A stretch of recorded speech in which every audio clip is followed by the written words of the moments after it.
Order! Order! You are an incorrigible delinquent at times. Behave yourself, man!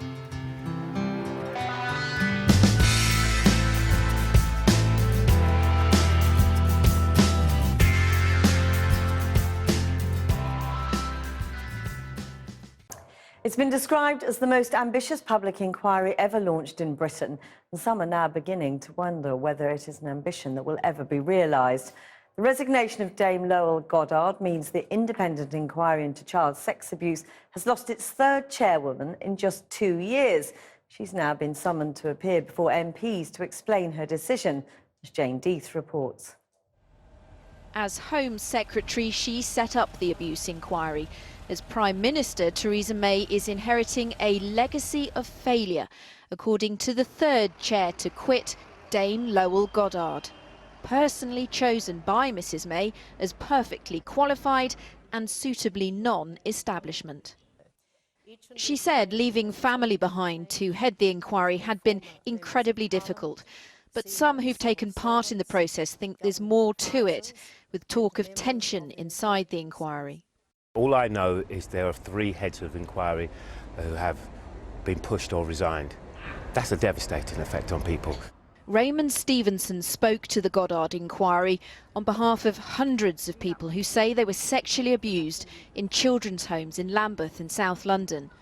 After yet another false start, he believes someone doesn't want this inquiry to get off the ground. Dragging out the inquiry, making it unpalatable, making it uncomfortable, making those victims relive the nightmares and then putting them on hold again is part of the cover-up. And you could smokescreen it by saying the work continues, but actually the flag bearers to those campaigns, the people who are supposed to deliver justice, are not there no more. It is becoming the inquiry no one wants to lead. Baroness Butler-Sloss stood down after a week after questions about her late brother's role as Attorney General. Dame Fiona Woolf took up the mantle, but critics saw her as too establishment too. Theresa May then went outside the country, appointing New Zealand judge Dame Lowell Goddard. Now she too has resigned from the inquiry, saying, "Compounding the many difficulties was its legacy of failure, which has been very hard to shake off. And with hindsight, it would have been better to have started completely afresh. While it has been a struggle in many respects, I am confident that there have been achievements and some very real gains for victims and survivors of institutional sexual abuse in getting their voices heard." Home Secretary Amber Rudd says this will continue without delay in the absence of a new chair, but the inquiry has been thrown into crisis. Richard Scorer is acting for more than 50 victims giving evidence. This is hugely disappointing and frustrating, particularly for victims. This inquiry was set up in 2014. We're now in 2016. We haven't even got on to the main hearings of the inquiry, so to lose a third chair is extremely frustrating and concerning. Even as the inquiry into institutional abuse and cover-up stumbles, for the first time, a comprehensive picture of the scale of abuse in our society. Asked by the Crime Survey for England and Wales, 7% of adults said they'd been sexually assaulted as children. That's 1 in 14 of us. The figure 1 in 14, are you shocked? I wasn't shocked by the figure, but I was saddened by the figure that we are still dealing with such a high level of sexual abuse in our society. And I worry that the recent resignation of the third chair of the independent inquiry into child sexual abuse in 2 years sends a message that child sexual abuse is just too big a problem for our society to solve. MPs have asked Justice Goddard to come and explain why she's resigned. But who's left to replace her that victims will trust and who'll want the job? Well, earlier I spoke to Lucy Duckworth, a survivor of abuse herself, who now sits on the Victims and Survivors panel of the independent inquiry into child sexual abuse.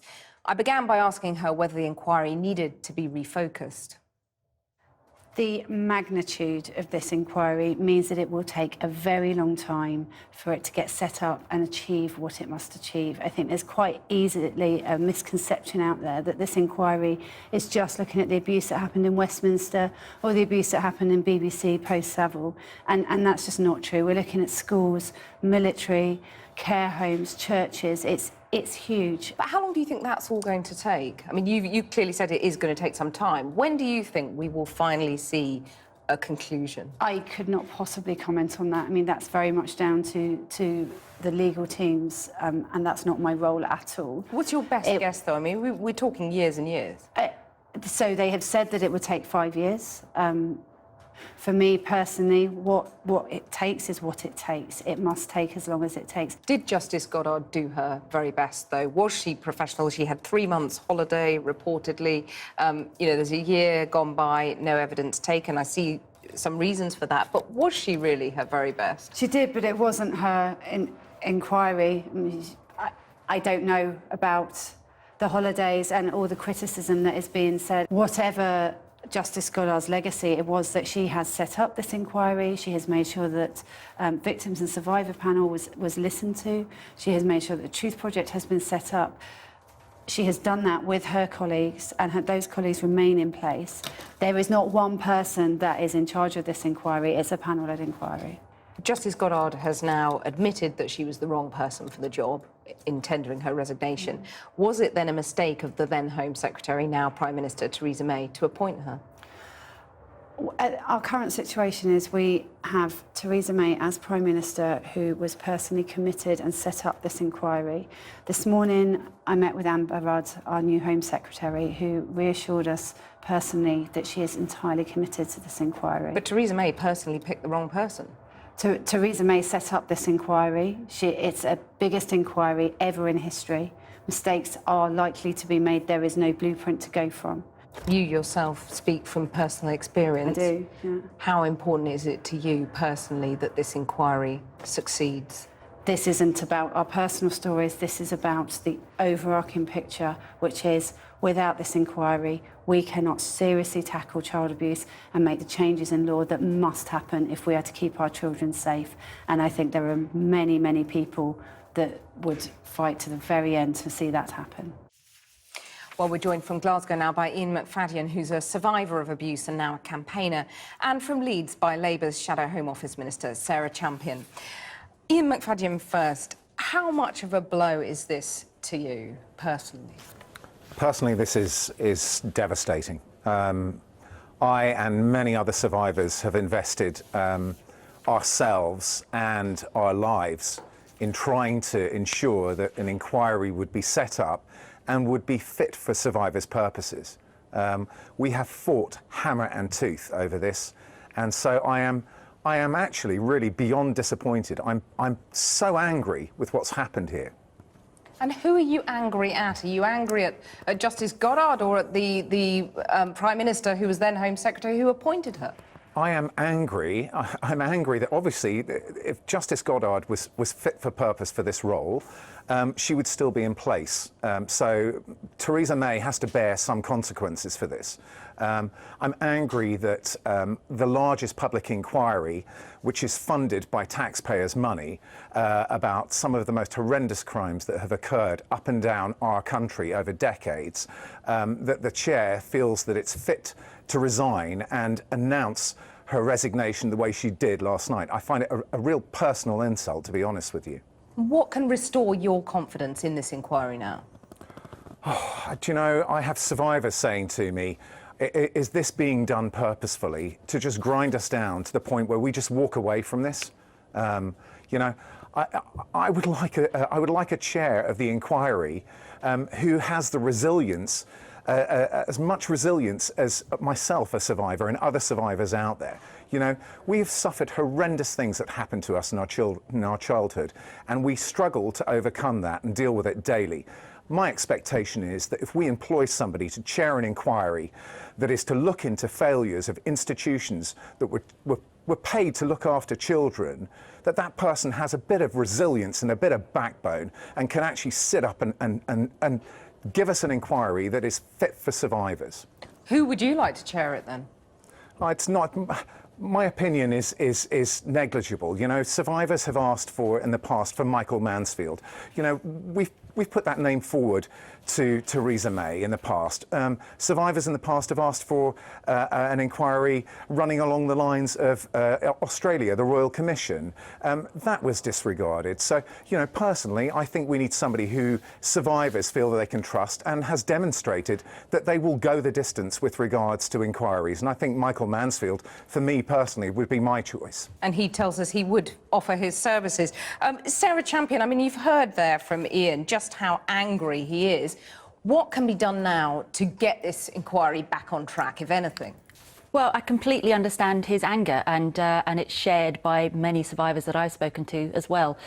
People have given an enormous amount of their time, but also their trust to this process, and I can understand completely why they're so disappointed. I mean, for me, the most important thing is this inquiry has to keep going forward. You know, for years, people have been coming forward and really trying to help and support by giving their most, you know, horrific stories that have been disregarded for years and years. They have given them to this inquiry. And if we lose the evidence that they've submitted now, we will be doing them a massive disservice. So for me, what I need the government to do is get someone who has got the backbone and who will see this through. And should the scope be narrowed? Should it be redrawn, this inquiry? I think that's the biggest problem from the very beginning. It is, well, the government gave the inquiry an almost impossible task, which is to look at, investigate and get justice for past child abuse. Now, the ONS survey yesterday showing that 14% was saying that they had been abused. I still think that number's quite small. The scale of this is colossal.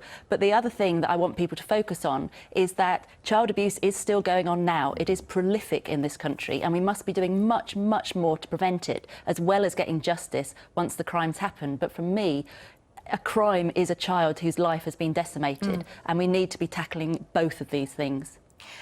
While you're here, I just want to ask you about a different subject. You quit the Labour front bench, saying that Jeremy Corbyn's position was no longer tenable. You then changed your mind, asked for your job back and got it back. Did you simply calculate that his rival in the leadership contest had no chance? Anyone that knows me knows that I'm not very good at politics. What I'm very good at is campaigning to give a voice to voiceless people. So for me, once I realised that the will of the PLP, the members of Parliament, wasn't behind Jeremy, he couldn't be a leader. You can only be a leader if you've got followers. So I resigned at that point, and to be honest, I expected him to resign as well. When he didn't, I then looked to my bigger duty, which is to my constituents, but also we are the Queen's opposition. And it's for things like talking to you today. You know, I want to make sure that in my portfolio of preventing abuse, that people have got a voice. You know, there is someone in there fighting to make sure that they can go forward. Do you think you'll be the first of many to, as one of your detractors put it, crawl back to the front bench? I'm proudly at the front bench because I'm giving voice to people who suffer abuse and who suffer domestic violence. Whether or not other people follow is entirely up to them. I mean, we are all individuals. People don't realise it, but we're actually all self-employed, not employed by the party. So I think everyone is making a very personal choice at the moment, and that's something that I respect. But mine is definitely to be the Queen's opposition and to hold this government to account, because to be quite honest, at the moment, there's a lot of people that need some support and they're just not getting it. Yeah. Sarah Champion, Ian Macfadyen, thank you both very much for your time. Thank you. Jackie.